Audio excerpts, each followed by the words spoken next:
The National Weather Service in Fort Worth has issued a severe thunderstorm warning for southeastern Montague County in north central Texas, northern Wise County in north central Texas, until 7 p.m.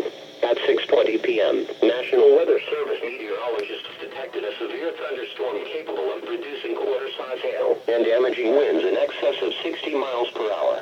This storm was located 6 miles northwest of Chico, moving northeast at 20 miles per hour.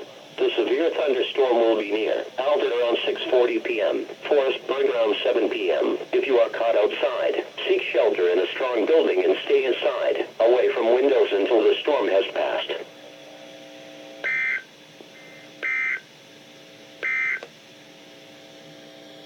The current